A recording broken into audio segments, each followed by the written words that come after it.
Hello दोस्तों। तो आज थर्मोडायनेमिक्स का ये फर्स्ट वीडियो है। इसको मैं बताना चाहूँगा सबसे पहले बेसिक टर्मिनोलॉजीज़ के बारे में। बेसिक टर्मिनोलॉजीज़ क्या होती है थर्मोडायनेमिक्स के अंदर। तो थर्मोडायनेमिक्स के अंदर सबसे पहले थर्मो, हम यहाँ पे बात कर रहे हैं थर्मो की। ठीक है, तो थर्मो का मतलब होता है रेफर्स टू टेम्परेचर, यानी कि यहाँ पे थर्मो यानी कि टेम्परेचर होता है। ठीक है, उसके बाद में अगर बात की जाए डायनेमिक्स की, तो dynamics refers to force and its action. यानी कि डायनेमिक्स क्या होता है कि फोर्स और उसके एक्शंस को अपन क्या बोलते हैं, डायनेमिक्स। जब कोई फोर्स एक्शन में आता है यानी कि मोशन में आता है, हिलता डुलता है, तो वो डायनेमिक्स कहलाता है। ठीक है, उसकी स्टडी को अपन डायनेमिक्स बोलते हैं। और थर्मो का मतलब हमने बता दिया है, टेम्परेचर होता है। यानी कि थर्मोडायनेमिक्स साइंस की, इंजीनियरिंग की वो ब्रांच है जिसके अंदर हम टेम्परेचर का, फोर्स और एक्शन, इनका एक मेल देखते हैं, मतलब इनका एक मिलाव देखते हैं। उसके बाद में थर्मोडायनेमिक्स के अंदर सिस्टम की बात की जाए तो सिस्टम क्या होता है। सिस्टम किसी भी स्पेस के अंदर एक क्वांटिटी होता है, जित एक पर्टिकुलर क्वांटिटी का एक मैटर होता है जो कंटेन करता है, जिसको हम इन्वेस्टिगेट करते हैं, जिसके ऊपर अपन कॉन्सेंट्रेट करते हैं, उसके उसके बारे में अपन थर्मोडायनेमिक्स की स्टडीज करते हैं। उस पर्टिकुलर क्वांटिटी ऑफ मैटर को हम बोलते हैं सिस्टम। नेक्स्ट दोस्तों हम बात करें तो बाउंड्री की। अब बाउंड्री क्या होती है। The quantity of matter under investigation is surrounded by an envelope is called boundary. यानी कि जो क्वांटिटी ऑफ मैटर, यानी कि हमने जो सिस्टम के बारे में पढ़ा था, उस सिस्टम को जो सराउंड करती है पर्टिकुलर एक लाइन या फिर एक एनवेलप, उसको हम बोलते हैं बाउंड्री। यानी कि जैसे कि ये कोई एक सिस्टम है, ठीक है, और यहाँ पे इसकी जो साइड में जो लाइन बनी हुई है, यानी कि ये वाली जो लाइन है, ये इस सिस्टम की, हम बोल सकते हैं कि ये इस सिस्टम की एक बाउंड्री है। ठीक है, और इस बाउंड्री के अलावा जो दूसरा जितना भी पोर्शन बचेगा उसको हम बोलेंगे सराउंडिंग। ठीक है, उसको हम बोलेंगे सराउंडिंग। तो बाउंड्रीज में ट्रांसफर। अब बाउंड्री जो होती है उसके अंदर तीन टाइप की कंडीशंस हो सकती है।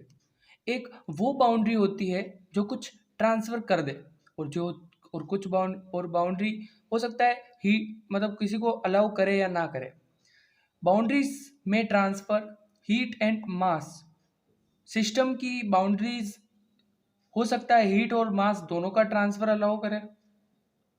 Next, only heat. हो सकता है मास का ट्रांसफर, यानी कि मास का सिस्टम से बाहर आना या फिर बाहर से अंदर जाना ना हो, और सिर्फ हीट ही बाहर से अंदर जा पाए या फिर अंदर से बाहर आ पाए। ठीक है, एंड थर्ड होता है not allow mass and heat to transfer. और थर्ड कंडीशन होती है, यानी कि मास और हीट दोनों को ही ट्रांसफर नहीं होना है। ठीक है, मतलब वहाँ ट्रांसफर नहीं होती है, ना हीट होती है और ना ही मास होती है। दोस्तों अब बात करते हैं टाइप्स ऑफ बाउंड्रीज की, यानी कि बाउंड्रीज कितने टाइप की हो सकती है। बाउंड्रीज दो टाइप की हो सकती है। एक होता है डायथर्मल बाउंड्री और दूसरा होता है एडियाबेटिक बाउंड्री। अब डायथर्मल बाउंड्री क्या होता है। डायथर्मल बाउंड्री आप समझिए जैसे कि ये कोई एक सिस्टम है, और अगर ये डायथर्मल बाउंड्री है तो फिर यहाँ पे सिर्फ हीट का जो ट्रांसफ़र होता है, यानी कि या तो हीट निकलेगी या फिर हीट अंदर जाएगी। जो यहाँ पे हीट का जो ट्रांसफ़र होता है वो अलाउ होता है। ठीक है, उसी के बाद में अगर बात की जाए एडियाबेटिक बाउंड्री की, तो एडियाबेटिक बाउंड्रीज वो होती हैं पर्टिकुलर जिसके अंदर हीट का ट्रांसफ़र अलाउ नहीं होता है। ठीक है, उसके बाद में बात की जाए सिस्टम्स कितने टाइप के होते हैं, तो टाइप्स ऑफ सिस्टम, एक हो सकता है ओपन सिस्टम, एक हो सकता है क्लोज्ड सिस्टम, एक हो सकता है आइसोलेटेड सिस्टम। ठीक है, तीन टाइप के सिस्टम होते हैं। अब समझते हैं सबसे फर्स्ट ओपन सिस्टम क्या होता है। ओपन सिस्टम एक पर्टिकुलर सिस्टम होता है जिसके अंदर मास का एंट्री भी हो सकता है और एग्जिट भी हो सकता है, यानी कि आप उसके अंदर मास को और ऐड भी कर सकते हो या फिर उससे मास निकाल भी सकते हो। बट यहाँ पे एक बात और है, यहाँ पे आपको हीट जो होती है ना, हीट, गर्मी, वो इस सिस्टम के अंदर आ भी सकती है और जा भी सकती है, यानी कि हीट का भी आना जाना बना रहता है। यानी कि ओपन सिस्टम एक वो सिस्टम है जिसके अंदर मास और हीट दोनों का ट्रांसफर हो सकता है। ठीक है। उसके बाद में बात की जाए दोस्तों क्लोज्ड सिस्टम की, तो क्लोज्ड सिस्टम क्या होता है? क्लोज्ड सिस्टम वो होता है जहाँ पे ट्रांसफर ऑफ मास, यानी कि एक कोई सिस्टम है जिसके अंदर transfer of mass not allowed, यहाँ पे मास का ट्रांसफर नहीं होता है, यहाँ पे सिर्फ और सिर्फ हीट ही ट्रांसफर होती है। ठीक है। क्लोज्ड सिस्टम एक ऐसा सिस्टम होता है जिसके अंदर मास ट्रांसफर नहीं होता है और सिर्फ हीट का आना या फिर जाना बना रहता है, यानी कि एंट्री और एग्जिट होती है सिस्टम के अंदर, जबकि मास की एंट्री और एग्जिट नहीं होती है, जबकि ओपन सिस्टम के अंदर दोनों ही अलाउड था। अब आइसोलेटेड सिस्टम क्या होता है, ये थर्ड वाला। तो आइसोलेटेड सिस्टम वो होता है जिसके अंदर वो सिस्टम एक पर्टिकुलर, ये भी एक सिस्टम होता है जिसके अंदर मास का आना और जाना नहीं होता है और हीट का आना जाना भी नहीं होता है। यानी कि आइसोलेटेड सिस्टम वो होता है जिसके अंदर हीट और मास दोनों की एंट्री एग्जिट नहीं होती है। ठीक है। और ओपन सिस्टम वो होता है जिसके अंदर मास और हीट दोनों की एंट्री और एग्जिट दोनों ही हो सकती है, जबकि क्लोज्ड सिस्टम वो होता है जिसके अंदर हीट का ही ट्रांसफर हो सकता है, मास का नहीं होता है। Thank you. अब system can be analysed in two ways. किसी भी सिस्टम को दो तरीके से उसकी स्टडीज की जा सकती है, जैसे कि नंबर 1, माइक्रोस्कोपिक एनालिसिस। अब माइक्रोस्कोपिक एनालिसिस क्या होता है? इसके अंदर पर्टिकुलर कोई सिस्टम है तो उसके एटम्स या फिर मॉलिक्यूल्स के बिहेवियर को स्टडी किया जाता है। एटम्स या फिर मॉलिक्यूल्स के बिहेवियर को स्टडी किया जाता है, मतलब उसके बिहेवियर के बारे में पढ़ाई की जाती है, पढ़ा जाता है उसको, बिहेवियर को। फिर उसको उसकी जो प्रॉपर्टीज होती है सिस्टम की, उन प्रॉपर्टीज को प्रिडिक्ट, यानी कि उन प्रॉपर्टीज का अंदाजा लगाया जाता है।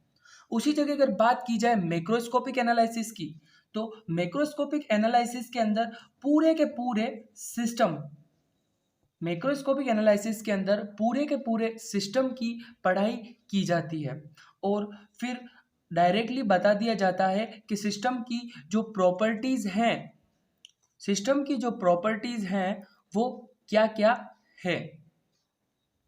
अब प्रॉपर्टीज क्या क्या हो सकती है? अगर प्रॉपर्टीज की बात करूं, एग्जांपल दूं, कि प्रॉपर्टीज हो सकती है अपने पास, प्रेशर हो सकता है, फिर आप बात करो टेम्परेचर हो सकता है। ठीक है। उसके बाद में बात की जाए तो वॉल्यूम भी हो सकता है एंड एक्सेट्रा। ठीक है।